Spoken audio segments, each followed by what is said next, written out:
All right, let's do a quick Bitcoin cryptocurrency markets update. Today is January the 22nd of 2022. And tomorrow, January the 23rd of 2022, I'm going to be doing an interview with Gareth Soloway. So we're going to set the week up for the markets and for cryptocurrencies, kind of see what he's thinking, what he's seeing in the chart for the week ahead. So we can kind of kick the week off really well. So I will have that posted by 3 p.m. Eastern Standard Time tomorrow. That will be Sunday on the East Coast. I'm on the East Coast Eastern Standard Time. It is January 22nd, about 5 p.m. Eastern Standard Time, 5 after 5. And I was waiting for the 5 o'clock hourly close before I made this video so I could update. As you know, what we've been talking about that I've been targeting is where are we going to kind of bottom out on Bitcoin before we see in the cryptocurrencies, before we see that retrace to the 618,702 Fibonacci level. And I've been targeting that 35 to 36,000 range is where I think, I feel like based on where we've been and all of the support that we have, where Bitcoin could potentially find a bottom, retrace, kind of what we saw here, but then maybe go into a longer consolidation phase from there. Of course, it could continue on and set a new all-time high. Some people think it will, some people think it won't. We don't know until we get there. We won't know till we get there. And this is a good area of support here. We blew right through this little area here. Got hung up for a couple of days, but blew right through it. So now we're testing this area, that 35 to 36 range. And really this area, when you break it down back in, April, May, June, July timeframe, it really started out in, wicking down to 30. The top side of the range was 41. And we kind of traded in that $30,000 to $40,000 range for a while. Then it tightened up into that 28, 29 to 36,000 range, and then ultimately down to 29,000 before the bounce. So where we're at right now, when I looked at the death cross and the interesting phenomenon of the exact amount of days from the peak here to the death cross, and from the peak over here to the death cross that we just had, I'll show that to you real quick. It was the same exact amount of days. So I said, well, if that's the case, if we have that pattern occurring, then maybe perhaps this pattern could occur to where we bottom the same amount of days apart. And we looked at that, and that put us out around the February 14th timeframe. Now, of course, all of this is qualified with what happens with the Fed and the traditional markets. All bets are off with the Fed and traditional markets. If the Fed comes out strong next week and puts the hammer down, well, we could see some more downside.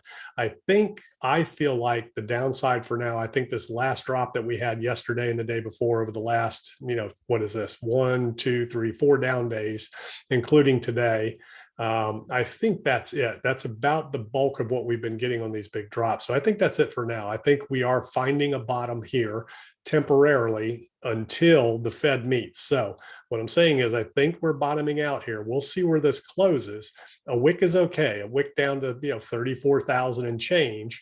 The top side of this is 36,800. So that's a big range that we could close in, and we will see where that closes tonight. At the end of the day. And right now, if we break down into the hourly, we see that it's kind of bouncing around, trying to find its way here. So what I'm expecting is, and what it looks like to me based on the price action and the technicals that we're seeing, just, all the different indicators, it kind of looks like we might hover in this range while we're waiting for the Fed. And this range again is 36 to 34 to 36. And then ultimately what I expect is to find that bottom between 35 and 36 once we get guidance from the Fed to where we could have that rebound into the retracement. And let's just look at what that assumption was again, just so that we're clear. So if that's the case, then we could retrace, and let's say it's in that 35 to 36 range. Let's just take the lower end of it and just say 35. So the 618 to 702 is going to be, again, just in that 56 to 60,000 range. So that puts right back here into this area of confluence right there, this little area where we kind of danced around on the way down the first time.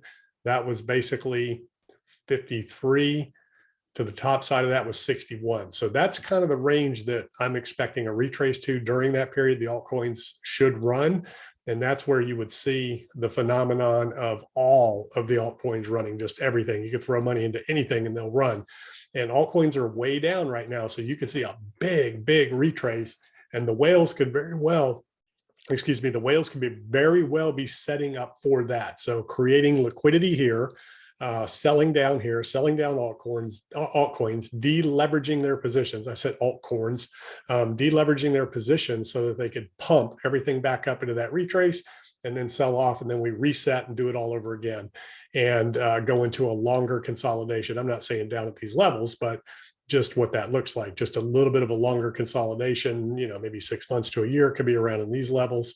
There's no telling, what Bitcoin could do. What the altcoins can do. Altcoins, some of them are down 70, 90% already. Bitcoin's already down 50%. Ethereum's down 50% right now. So that's what I'm kind of looking at right now. What I really think is I feel like that the market is setting up and waiting. We're going to kind of bounce around here a little bit until we get guidance from the Fed in terms of what they're going to do with interest rate policy.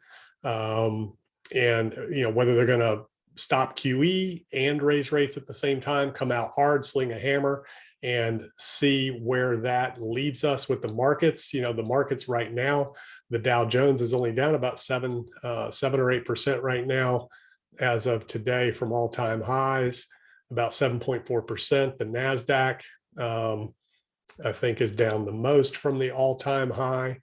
Whoops, that's the wrong button there. Here, need this right here. I hit the wrong thing there. Again, I'm not a technical analyst or chartist. I'm an investor, but I can play around with the tools a little bit to make it worthwhile. So have a little trouble with that measurement right there. So that is 14%. Yeah. So it looks like from all-time highs, NASDAQ is down 14%. The Dow is down 7%, rough, ish. And the S&P is down 8%. So what can we expect out of the Fed? So if they come out, if they look at this and say, markets aren't down that much, they're in correction territory, they needed to correct it anyways. When you look at this huge trend, this is that March 2020 event. And we're going to take a look at that in just a minute. But when you look at the markets in general, we'll get these 7 to 10%, corrections as we go along in the broader, broader uptrending market. And we've seen that across all of the assets. And again, this has been the liquidity that was pumped in the market by the Fed. A lot of people were denying that on Wall Street, saying that, valuations were fine, the economy's strong, the companies were strong, cash flows were great, had nothing to do with the liquidity in the Fed. Well, the Fed comes out and says party's over, and what happens? Markets start selling off. But we haven't crashed. This is just correction territory. So the Fed may not be that concerned with what's going on right now. So they might come out swinging a pretty heavy hammer to see what goes on. And if markets, capitulate from there, which they very well could, and that could be the caveat with Bitcoin and cryptos. If the Fed comes out strong, we could very well see more significant downside with Bitcoin and cryptos that could bring us back down to these June, July lows, perhaps even break below that. We'll see, but that's pretty strong support. Things were looking really gloomy back here in June, July. I thought for sure all the technicals, everything indicated that we were going to definitely break below 29,000, maybe even hit 20,000, somewhere in that range, back into this area of, of confluence right here. And we did not do that. The whales stepped in and propped things up and drove the prices back to new all-time highs. And this was if you remember, this run right here was just day after day after day after day of green, kind of like we're getting day after day after day after day of red. So very interesting how that's happening in the exact same spots almost, where this big run up, just straight green days, and now we're coming down just straight red days, just kind of retracing this whole move. And I know a lot of people don't think that patterns repeat or price action. When I say, trends and patterns and things like that, I'm not talking about exact ticks or exact replicas. I'm just talking about overall. Bitcoin does repeat. It does retrace. It does repeat, general patterns. So do cryptocurrencies. And in general, we've always retraced going up, and we've always retraced coming down. in the history. And when you go back to 2018, 2019 timeframe, same kind of thing where we came off, we retraced back here. This is about the 618. If you look at that right there, you can see that that is basically the 618 level to 702, right in between them is where that retraced to.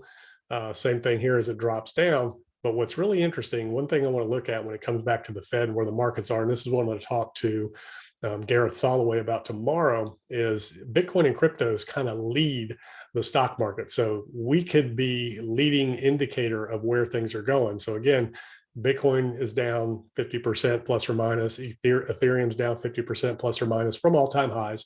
And the broader cryptocurrencies are down. Well, if you just look at the total too, we are down probably about 50%, but some of the coins are down 70% or more, but everything else is down about 50%, where the markets are down less than 10%, right? Just the NASDAQ's the biggest one, down what was that, like 17% or something, almost in the 20%, which is crash range versus correction range. So cryptos are correcting 2 to 3 times ahead of the stock markets. So if the Fed comes out strong, the markets crash, they could get down to that 20 to 30% range, where cryptos are down 70 to 80%. That's when you can see a 70 to 80% dip. So we would have another 20% to go. So we're going to look at that in a second, but let's look back here in the March crash right here. That occurred back in February. The Dow was at an all-time high, February of 2020. And what we saw there was let's see, we had there about a 30% decline. And if you look at the S&P, I think the S&P might have been the biggest drop at that point. Yeah, S&P was about 35% decline, and the NASDAQ was probably the least back then. Tech stocks were all the rage at that point. So yeah, 30%. So S&P led the charge there at 35% drop. But now let's go look at what happened to Bitcoin and Ethereum.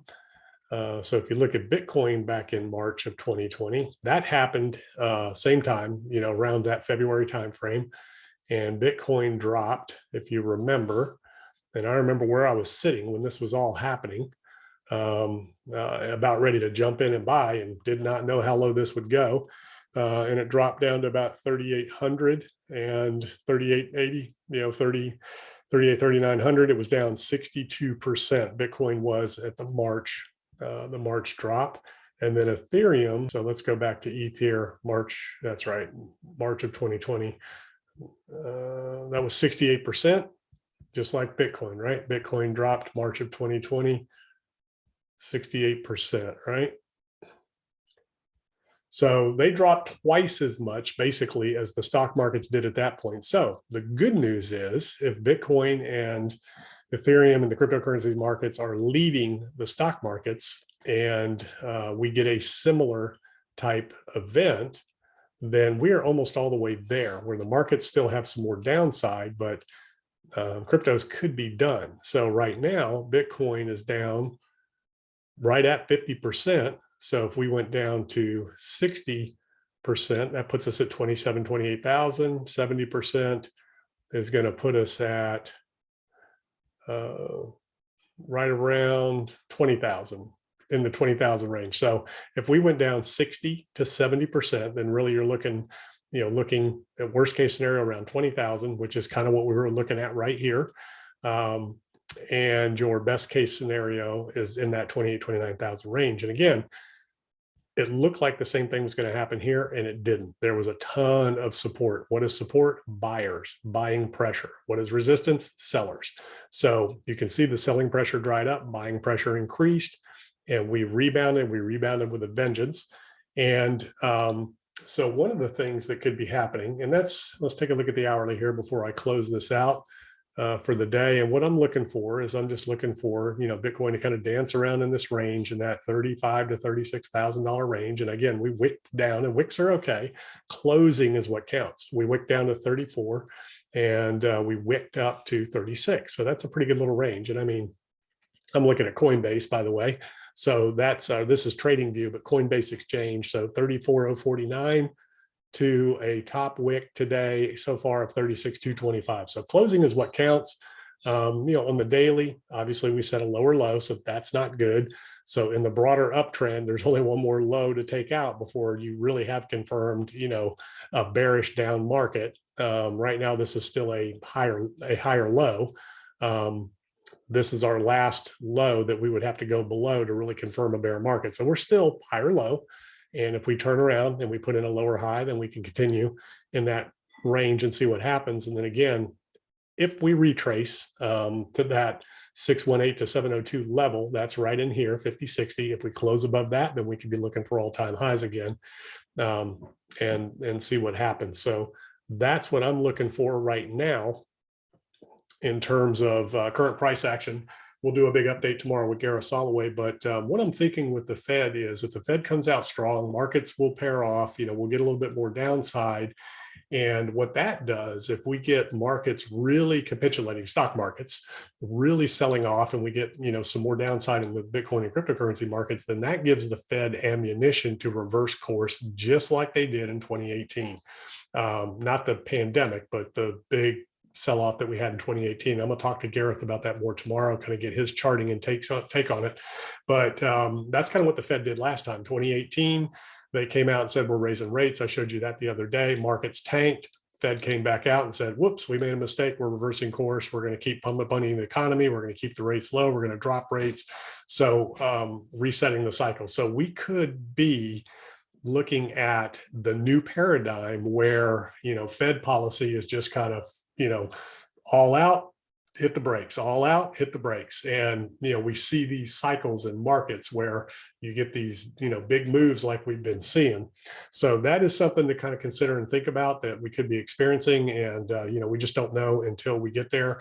But what I think and what I'm looking for is that we have hopefully found a temporary little resting place. This could be our definitely a local bottom, maybe even a longer macro bottom in terms of the next retrace if the Fed comes out and does not slam down with a sledgehammer, and really go to town next week. And if they're a little bit more soft based on what's been happening, wanting to land and deleverage softly versus quickly and swiftly, and not have to reverse course, then we definitely could be putting our bottom in right now. And then we could be seeing our retrace here over the next couple of weeks. And it could even be immediate based on what the Fed says. If it's all good news out of the Fed, we could have an immediate rebound in the markets and a retrace in cryptocurrency and Bitcoin. If they're strong, we could have an immediate sell-off. So that's what we're looking at.